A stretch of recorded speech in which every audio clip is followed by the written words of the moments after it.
Up in the sky. The sky is so blue today, said Tina, gazing at the bright sky. She wished she could go into space. She had a secret ambition, to become the first woman to land on Mars. It looks perfect for skydiving, said Avi. Like his sister, he too loved the sky and wanted to become a pilot.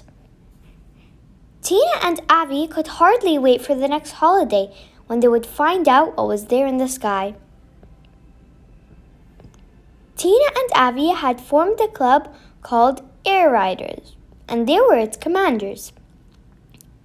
Next day, they set off together for the tall water tower near their house. They wore capes and space helmets. Avi also hung a pair of binoculars around his neck, while Tina carried the big telescope that she borrowed from her father. They met Uncle Shan there. He worked in the tower. "Hello, Air Riders," he greeted them. "Hello, Uncle Shan," Tina and Avi called together. The three of them carefully climbed the stairs to the top of the tower. Tina and Avi looked around in amazement.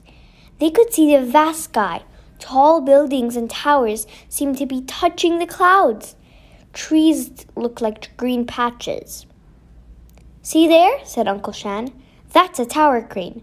The children stared with wonder at the big machine. That workers operating the crane looked like crawling ants. Tina and Avi looked through the binoculars and saw many birds. Uncle Shan helped them identify sparrows, crows, pigeons, robins, and even vultures and eagles soaring in the sky. "That bird looks weird," said Avi, a little confused. "That's not a bird, Tilly. That is a kite," Tina corrected him. "What's that?" asked Tina suddenly, as they heard a loud roar. It was a big helicopter flying quite close to them. "Do you know that they are surrounded by air?" asked Uncle Shan. "Actually, air envelopes our entire Earth. Air contains oxygen that we breathe in," added Tina. "It also contains other gases," said Uncle Shan. "There are different layers of air that surround us, because of which life is possible on Earth. These layers protect us from the strong rays of the sun.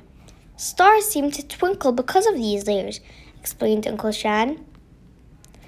As the sun went down, Tina and Avi's parents also joined them. They got a basket full of goodies. They all munched on delicious sandwiches as the bats flew over them. "Look at that bright star," pointed Uncle Shan. "That's a pole star. Let us play a game. We will see who can point out the most number of constellations." "What are constellations?" asked Avi from behind the binoculars. "Constellations are groups of stars that seem to form certain shapes and patterns," explained Mother. Tina won the game. She could identify 3, while Avi could identify 2 constellations. Mother was now eager to explain all about the sky and beyond it. "The solar system is like a family," she said. "The sun is the oldest member. The planets are its children. They constantly move around the sun." Tina had her eyes glued to the telescope as she tried finding the planets. "The planets have children too. Their moons are their natural satellites that revolve around them. Our Earth has one moon called Luna." "Do they have cousins?" asked Avi. "The small and big rocks flying in space, called asteroids and meteors, are their cousins." It was steadily getting dark. "It's time to go home," said Father, packing up things with Uncle Shan's help. The children reluctantly agreed. "Look, a shooting star!" cried Tina suddenly. There was a brilliant streak of white in the sky. "That's actually a meteorite," said Mother. The next day, Tina and Avi's parents took them to meet Mr. Buzz, who arranged a hot air balloon ride for them. They were thrilled to climb into the balloon. They waved to their parents as the balloon went up in the air. Avi closed his eyes and pretended to be a pilot flying a big airplane. Tina too imagined herself flying in outer space. It felt wonderful. Up in the sky, among the clouds, Tina and Avi felt that they were a pair of successful air riders.